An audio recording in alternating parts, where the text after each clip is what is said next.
కల్తీ నెయ్యి వివాదంపై పిడుగురాలలో ఫ్లెక్సీ వెలిసింది. 68 లక్షల కిలోల నెయ్యి కల్తీ అంటూ ఆ ఫ్లెక్సీ ఏర్పాటు చేశారు. పిడుగురాలలో ఇప్పుడు ఈ ఫ్లెక్సీలు చర్చనీయాంశమైపోయాయి. రాత్రికి రాత్రే వెలిసినటువంటి ఫ్లెక్సీలను చూసి జనం షాక్ అవుతున్న పరిస్థితి. మహాపాపం నిజమంటూ ఫ్లెక్సీలు వెలిసాయి. మనం టీవీ9 స్క్రీన్లో చూస్తున్నాం.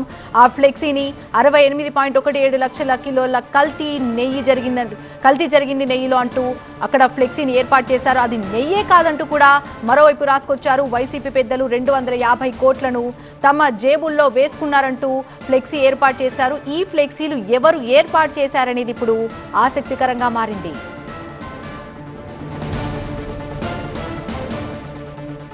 కల్తీ నెయ్యి వివాదంపై పిడుగురాలలో ఫ్లెక్సీ ఏర్పాటు చేశారు. ఆ ఫ్లెక్సీని టీవీ9 స్క్రీన్లో చూస్తున్నాం. మహాపాపం నిజమంటూ ఫ్లెక్సీ వెలిసింది. 68.17 లక్షల కిలోల కల్తీ నెయ్యి అంటూ అక్కడ పెద్ద పెద్ద అక్షరాలతో ముద్రించినటువంటి ఆ ఫ్లెక్సీని చూస్తున్నాం. అసలు అది నెయ్యే కాదు, పామాయిల్ కెమికల్ కలిపినటువంటి ఒక విష పదార్థం అంటూ, ఒక ద్రవం అంటూ కూడా ఫ్లెక్సీలో రాసుకొచ్చారు. వైసీపీ పెద్దలు 251 కోట్లను తమ జేబుల్లో వేసుకున్నారు, స్కామ్ అంటూ కూడా పెద్ద పెద్ద అక్షరాలతో ఫ్లెక్సీ వేయించి అక్కడ పెట్టారు.